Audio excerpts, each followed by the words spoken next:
Hello and welcome to my review of the Moza Air 2 gimbal. This is an update to Moza's original gimbal, the Air. They have a lot of different functions between the Air and the updated Air 2. So I'll talk about some of the new functions and sort of my overall feelings on this gimbal.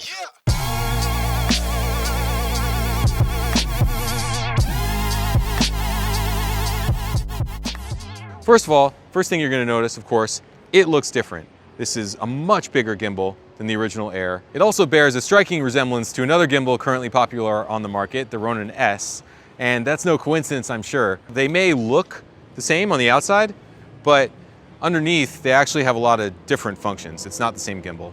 I'll start off first of all by talking about how it feels.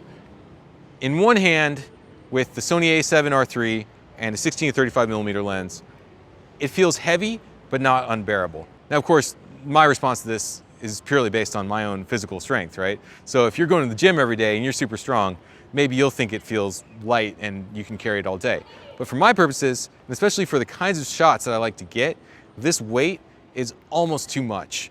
And this isn't even with the heaviest lens. What's really difficult with a heavier gimbal is getting the difficult angles. For instance, if I'm at this angle or if I'm at like that angle, then I really start to feel the leverage of the camera's weight against my wrist, and it starts to hurt here immediately, and you can see I'm flexing like crazy. So I would end up wanting to, like, I don't know, counterweight it or something and maybe balance it against my body.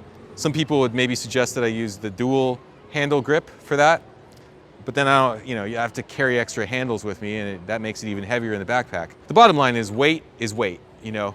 There's no two ways around it. This is a fairly heavy gimbal, and I find it almost ironic they call it the Moza Air. Now, with that out of the way, I'll start talking about the actual functionality of it, because I am quite impressed with the way this gimbal performs. So let me go into a little bit of how it operates. We've got a joystick, we've got a ring that goes around like this, we've got a menu button here, power button, and two other buttons that control camera functions. So far, I've only really gotten to know the main menu here and the ring that you turn and joystick. You don't have to use the app or anything.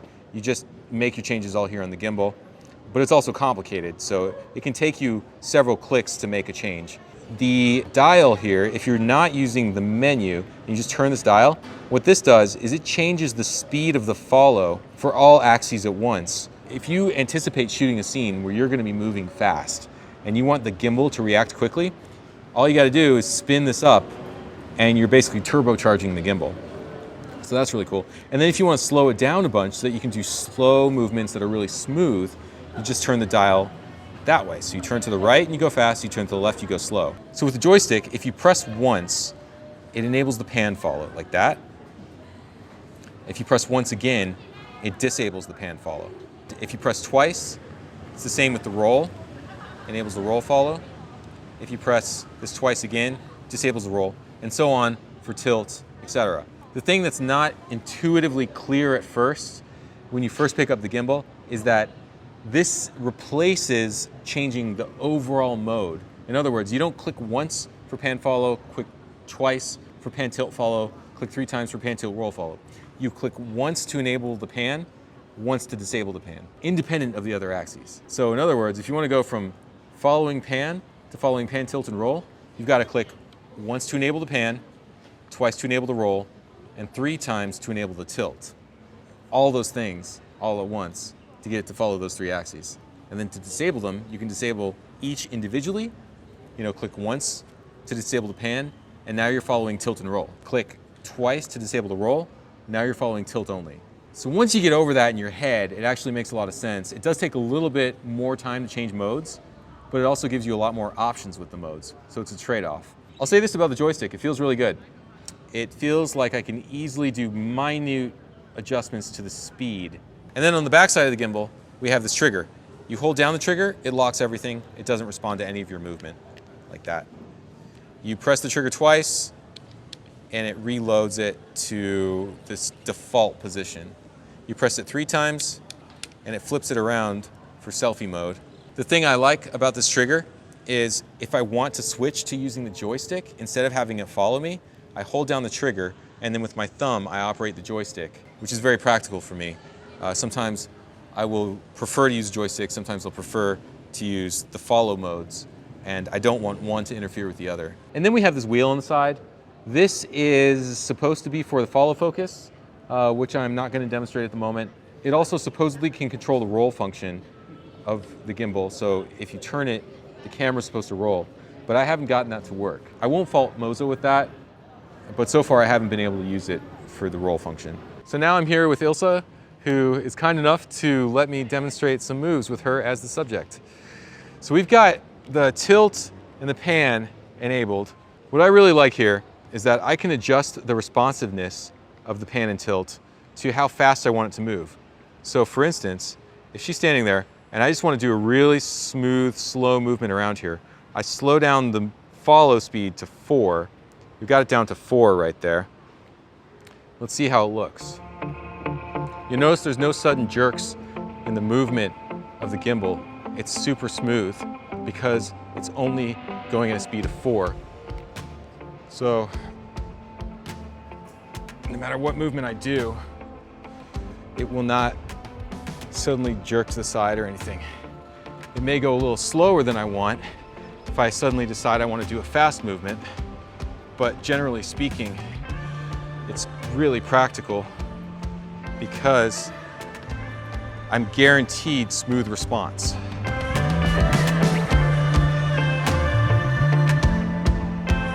Now we're going to move up the speed to 90. So now it's super responsive.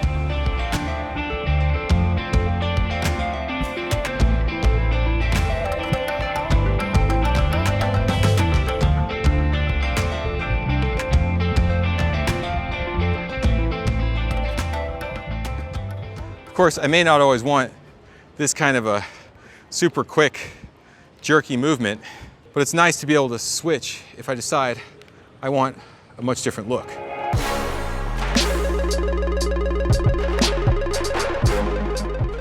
Let's disable the tilt follow. 3 clicks. Now it's only going to follow my pan. Yeah.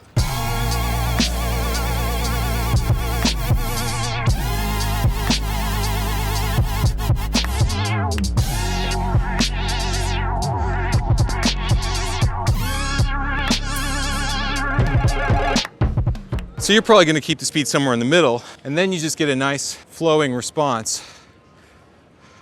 One thing I see all the time in gimbal footage is jerks with the pans, little jerks like this, like what you're seeing right here.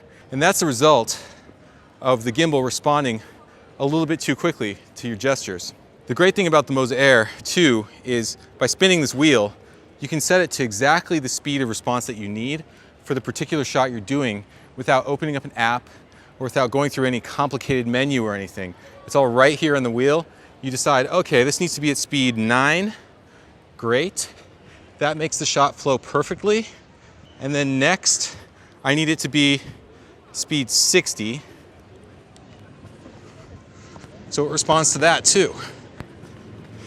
So it becomes a part of the natural flow of the shooting, as opposed to becoming an interruption where you have to pull out your phone, work out the app, blah, blah, blah, blah, blah. You know, it's just a quicker way to interface. Also, changing modes is interesting.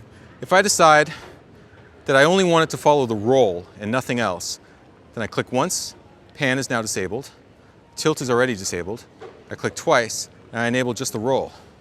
Now I've got roll follow, up to 45 degrees. So now I can do a shot like this, classic roll follow. If I want it to follow roll and tilt, 1, 2, 3, I enable the tilt with 3 clicks. Now I've got tilt enabled. And it's moving too fast, so let's slow down the response on all that. Here's another example of where it's really practical to be able to trigger the different follow axes individually. Like, what if I want to follow pitch only? This is a mode that's not available on a lot of other gimbals, or at least you have to go through the app to enable the mode. But on this gimbal, you can easily just press the joystick button the correct number of times to disable and enable the appropriate axes. So if I want to show her walking into this building, for instance, and I want a smooth tilt up with no pan, no accidental panning, then I just enable pitch follow and nothing else. So let's give that a try.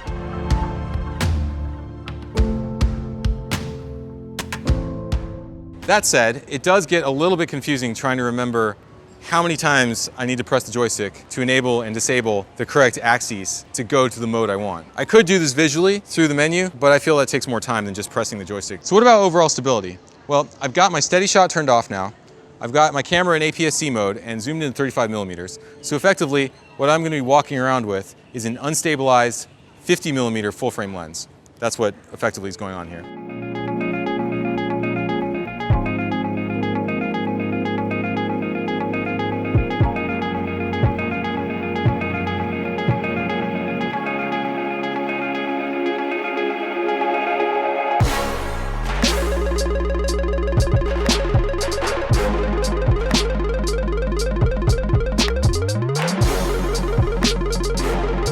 We're gonna go once more across. This time I put steady shot back on so you can see the difference that it makes.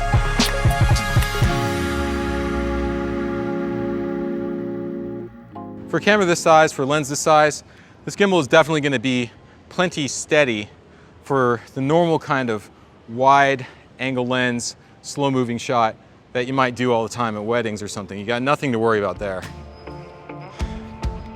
Although I would say you don't necessarily need a gimbal like this. It's this big for the setup that I'm using right now.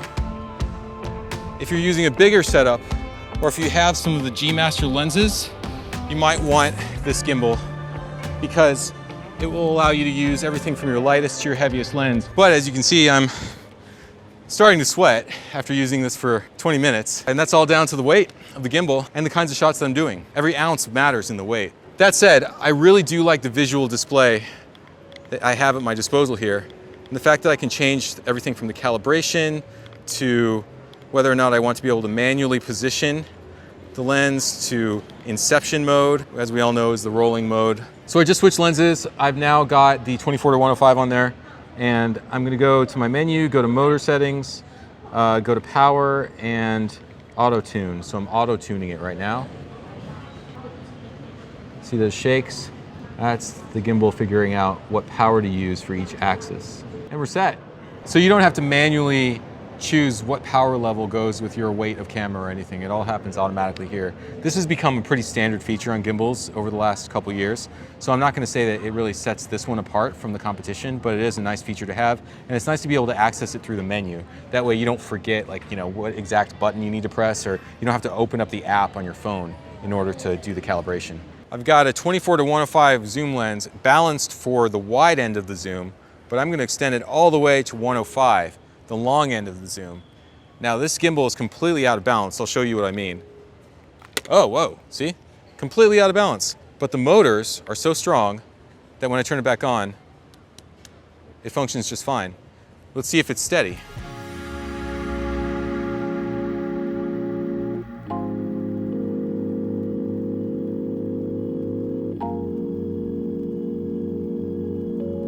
Now I'm going to turn steady shot off.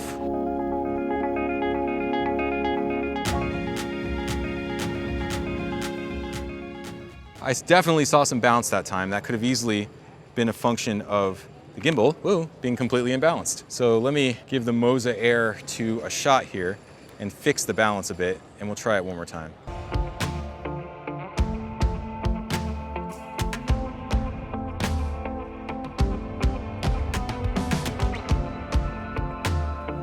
Now I'm going to do one where I run at 105 millimeters with the steady shot off.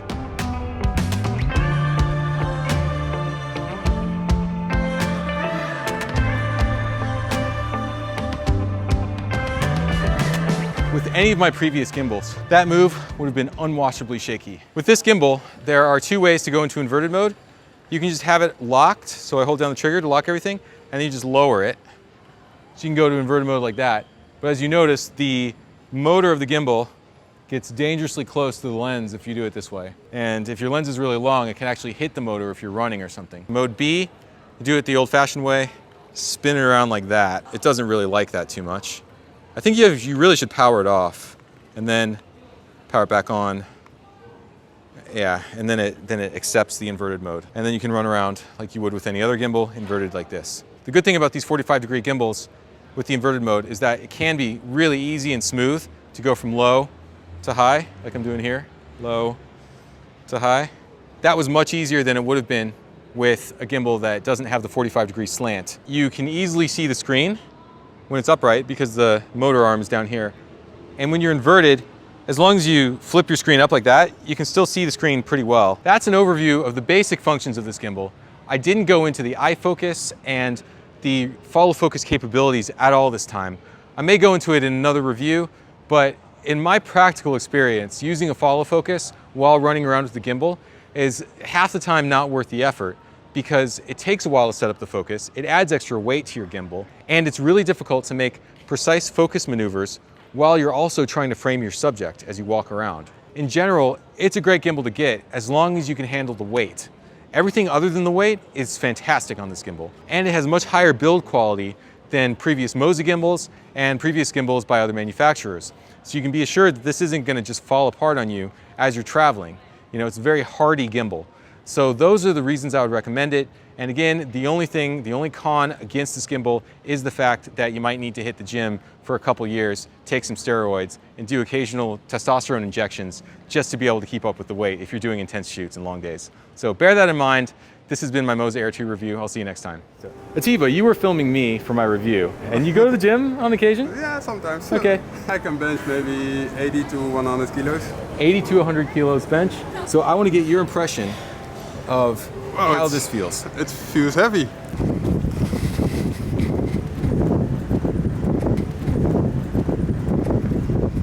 All right. Okay, after about 5 minutes of running around with the gimbal, how do you feel? Exhausted. You're exhausted. I need to stretch because I feel my muscles. It got a little bit cramp. So yeah, I know what you mean right now. It's really heavy. Do you feel like the weight is something that you could use all day on a shoot?